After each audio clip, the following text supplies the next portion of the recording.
at 4, students start returning to the classroom in some local communities next week. And artificial intelligence continues to be a huge topic of conversation when it comes to education.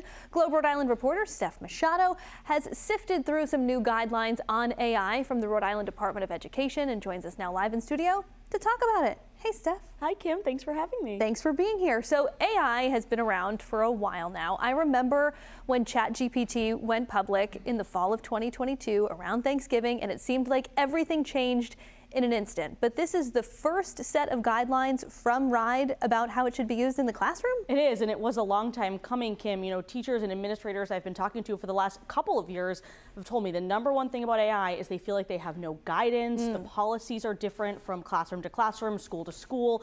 Teachers weren't sure what's the best practice in terms of using it to teach or allowing their students to use it. And, you know, how do they determine when using AI is cheating? So this guidance does not create a statewide policy, but individual districts and schools can still make up their own decisions. But it's a jumping off point that can help those districts craft their policies about AI. And I have heard from superintendents and school committees that they are going to do just that this fall, now that they have this guidance. I remember talking to some professors about this early on when it first came out and when, you know, college students were using it. What does the guidance say? Does it encourage schools to use AI? Yeah, it very much does. And one of the big recommendations is to teach AI literacy. Makes sense. So students understand the technologies and its strengths and faults. It doesn't suggest any sort of age limit for AI, but it does say there are more developmentally appropriate uses for older students, such as using AI for brainstorming or creating images, and maybe younger students will need a lot more help and supervision. It recommends a clear, acceptable use policy, so students know, let's say, like, this assignment has to be done without AI.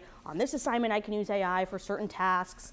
And maybe there's an assignment they can use AI on whatever they want, but they might need to fact check or disclose that. So that's all sort of laid out in the guidance. Yeah, I remember disclosure being something that professors were harping on early on. If you're going to use AI, you have to disclose that you used it. So what about the pitfalls of AI, the downsides? Is RIDE concerned about how kids might use it in the classroom? For sure, and they detail those drawbacks of AI in the guidance that districts should be thinking about when they craft these policies. Academic dishonesty, certainly number one. Potential for bias from those chatbots, inaccurate information coming out of generative AI, and a lack of transparency about the algorithms used to generate this content from the tech companies. And one of the big ones is privacy. Since we are talking about children here, the guidance includes a list of questions that schools should be asking the makers of AI educational tools about how they are going to protect student privacy before they decide to use that tool in the classroom. So that's the Rhode Island guidance. Massachusetts has also put out guidance that leaves it up to the schools to determine if and when and how they want to incorporate AI. When you're talking to teachers from both states, what's their reaction? What are they saying? It's really mixed, Kim. You know, I think teachers know that their students are using AI in their personal lives. Perhaps they will need it in their future careers, so they don't want to ignore it, but they also want to make sure the students are mastering basic reading, writing, critical thinking, and research skills before they start taking shortcuts like AI. I've spoken to teachers who ban AI in their classrooms. I've also talked to teachers who allow it for certain things, let's say for research, and again, they require that disclosure that we talked about.